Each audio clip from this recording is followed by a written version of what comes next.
Hello friends, welcome to Dungeons & Dragonfly, where I adapt various characters for use in D&D. I'm Dragonfly9078, and today I'm building Terry McGinnis, aka Batman Beyond. After the build, be sure to check out my channel to vote for the next one.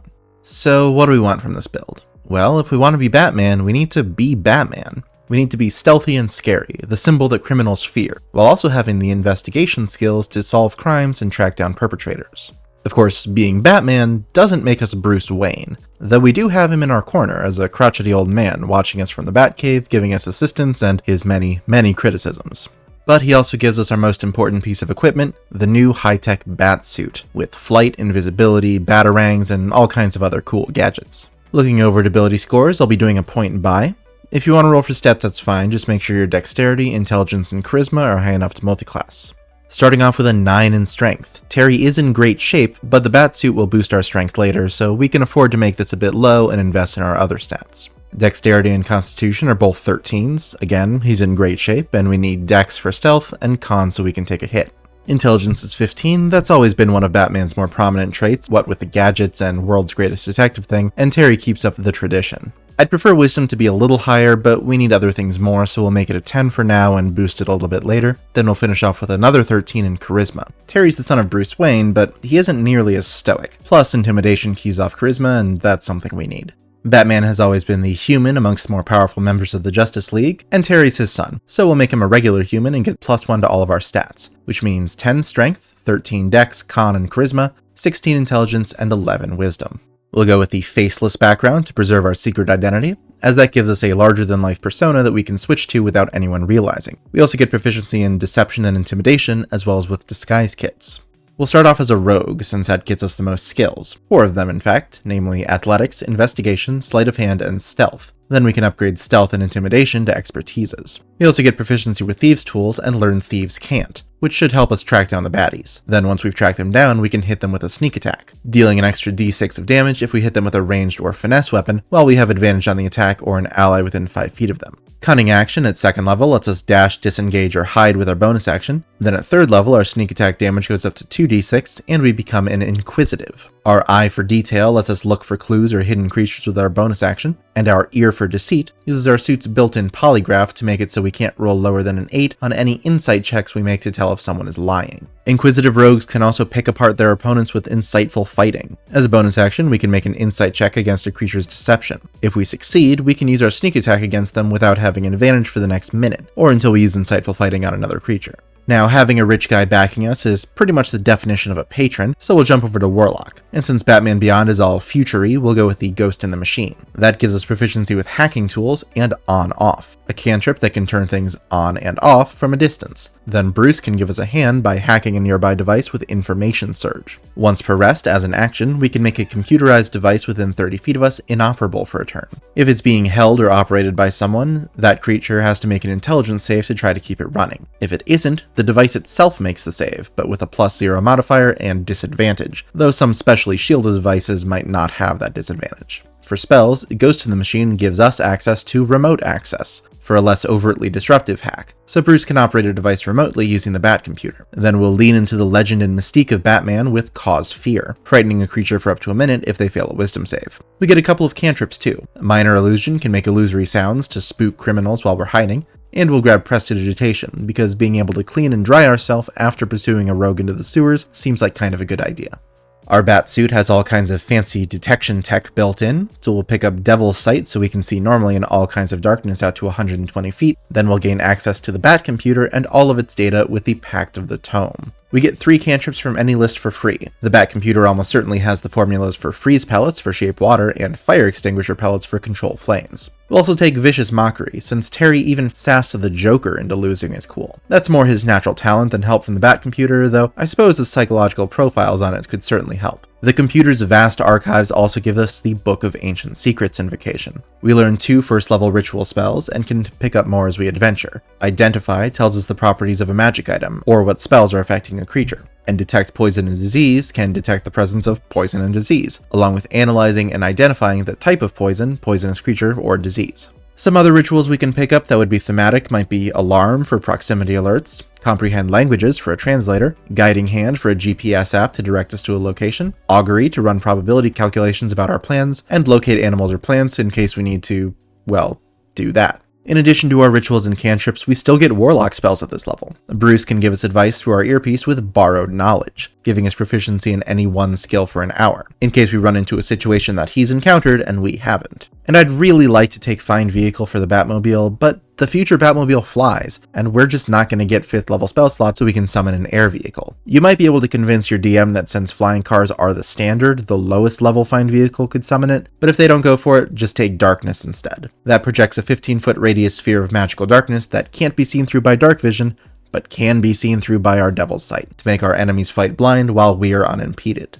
But Batman is all about his wonderful toys, so we'll finish out the rest of the build as an artificer. We get proficiency with Tinker's tools, and we're a magical tinkerer, so we can add magical effects to non-magical objects. Nothing major, just lights, sounds, little sensory stuff. For cantrips, we can electrify the suit for a shocking grasp, and Spare the Dying can stabilize a victim until they can be brought to a hospital. We can take Detect Magic for a special lens in our mask to see magical auras, Fairy Fire can keep our enemies from turning invisible, and Catapult can launch a small object up to 90 feet.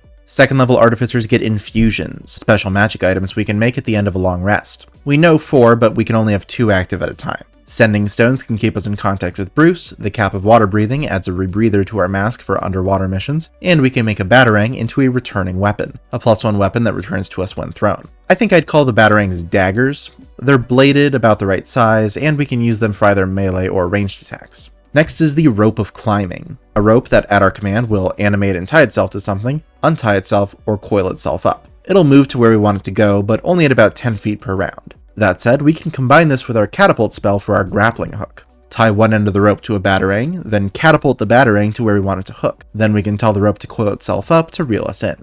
Right tool for the job at 3rd level lets us spend an hour to make non-magical tools of our choice, in case we need more specialized equipment to take down our enemy. And since we have an awesome suit, we'll become an armorer, giving us proficiency with smith's tools and heavy armor, and letting us make a suit of arcane armor that doesn't have a strength requirement, can be used as a casting focus, and can't be removed against our will. Our suit is surprisingly protective for how thin it looks, and does cover our entire body, so using full plate will make our AC 18. There's 2 armor models we can pick from. Using the Infiltrator model makes the most sense to me. Our walking speed increases by 5 feet, and we get advantage on stealth checks. Though since we're using full plate, we just cancel out the disadvantage we would normally have. The Infiltrator's special weapon is the Lightning Launcher, letting us fire an electrified Batarang at a target. It has a regular range of 90 feet and a long range of 300, uses our Intelligence modifier for its attack and damage rolls, and deals 1d6 lightning damage on a hit. Plus, once per turn, we can have it deal an additional 1d6 lightning damage. Worth mentioning, this is a ranged weapon attack, meaning we can use our sneak attack with it. The armor does get a number of spells that are constantly prepared. The ones at this level are Magic Missile and Thunder Wave, for either a few precise darts or one big blast of damage.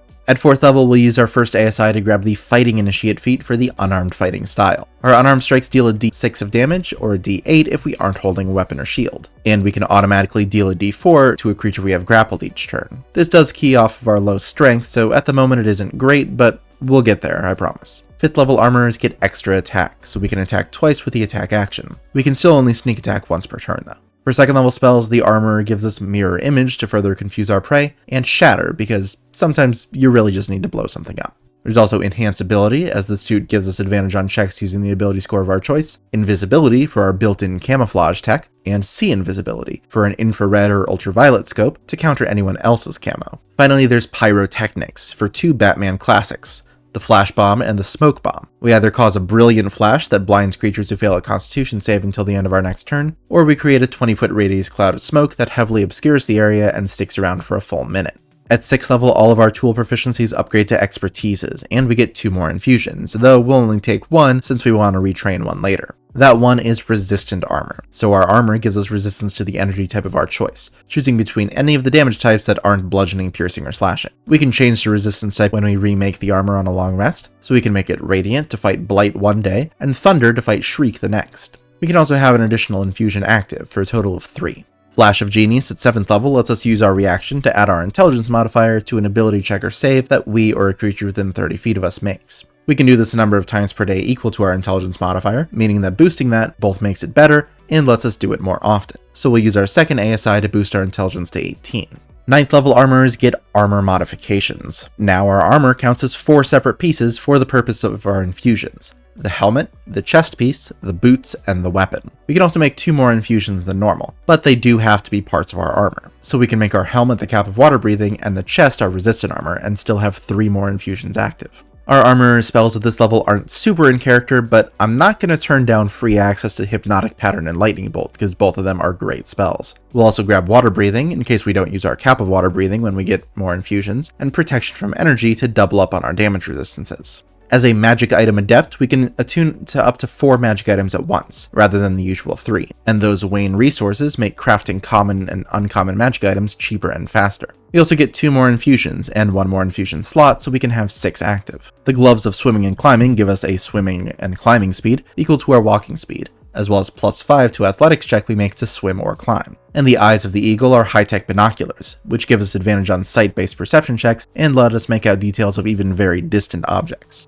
11th level artificers can store a spell in an item. When we finish a long rest, we can touch a weapon or something we can use as a casting focus, like, say, our returning weapon Batarang, and store a 1st or 2nd level artificer spell in it. The spell has to only take 1 action to cast, because a creature holding the item can use their action to cast the spell from it using our spellcasting modifier. The spell can be cast this way a number of times equal to double our intelligence modifier before the object needs to be recharged, and my pick for this is Pyrotechnics, since it gives us a supply of 8 bombs every day that are each our choice of a flash bomb or smoke bomb without any spell slot being necessary. Our last ASI goes to the Tracker feat. We finally round off our wisdom to 12, we get advantage on survival checks made to track creatures, and we get Hunter's Mark, which we can cast once per day for free and with spell slots afterward. That tags a creature with a tracer, giving us advantage on perception and survival checks we make to find them, and lets us deal an extra 1d6 damage to them whenever we hit them with a weapon attack. The spell lasts for an hour with our concentration, but if we use a 3rd or 4th level spell slot, it stays active for up to 8 hours, so they can lead us back to their hideout. Speaking of 4th level spell slots, we get those. Armor spells here are greater invisibility so we can fight while we're cloaked, and Fire Shield for even more damage resistances. The glow of the flames do ruin our stealth though, so it's more useful on less covert missions. Other than those, the only 4th level spell we want is Arcane Eye. For a remote controlled drone, Bruce can send to do some more recon of his own. Our capstone is the 14th level of Artificer for a few more infusions and Magic Item Savant, which lets us attune to 5 magic items at once and removes most restrictions that would keep us from using a magic item. For our last 3 infusions, the Dimensional Shackles are special handcuffs that work like normal cuffs, but also prevent the wearer from using any sort of teleportation or dimensional travel. Then the Belt of Giant Strength takes our strength and makes it 21 for a +5 modifier. And finally, absolutely mandatory, the Cloak of the Bat. We get advantage on stealth checks, and while we're in dim light or darkness, we can grip the edges of the cloak and gain a 40-foot flying speed. We can also use it to polymorph ourselves into a bat once per day, but Batman isn't quite that literal. Now that the build is complete, let's take a look and see what we have done. Well, we're a pretty solid all-rounder. We've got great mobility and stealth, solid defenses, and consistent damage output. We can hold our own in melee with our 21 strength, but we're at our best when we can terrorize our opponents and consistently get advantage on our attacks. Whether that's hiding and making sneak attacks from a distance, or dropping darkness to fight them while they're blinded. Being stealthy and scary has always been Batman's wheelhouse, and being a future Batman doesn't change that one bit. For weaknesses, we're pretty reliant on the Batsuit. If we aren't wearing our infusions, our strength drops back down to 10, our AC is low, and we're just overall much more vulnerable. We're also butting up against our limit on attuned items. Resistant Armor, Belt of Giant Strength, Cloak of the Bat, Eyes of the Eagle, and Gloves of Swimming and Climbing all require our attunement, so any others that the DM gives us either need to switch one of those out or go to someone else. I could use a part-time assistant. You know, a gopher. Go for this, go for that. An ally, as it were. Would you be interested? Well, of course he would. Wouldn't you, honey? I mean, to work with someone as famous as Mr. Wayne. Sure. I warn you, I can be a difficult taskmaster.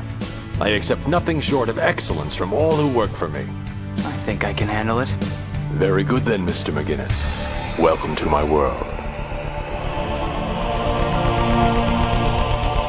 Thank you for watching, friends. I hope you enjoyed the build. Head on over to my community tab if you want to vote for the next character for me to do. This week is between King Arthur from Fate Prototype, Sly Cooper, Sayaka from Madoka Magica, and our runner-up from last time, Lloyd from Spy Family. If you have any feedback or suggestions for characters you'd like to see me build, please leave them in the comments below and they could show up in a future poll. Leave a like or subscribe if you want to see more. Thanks again for watching. I will see y'all later.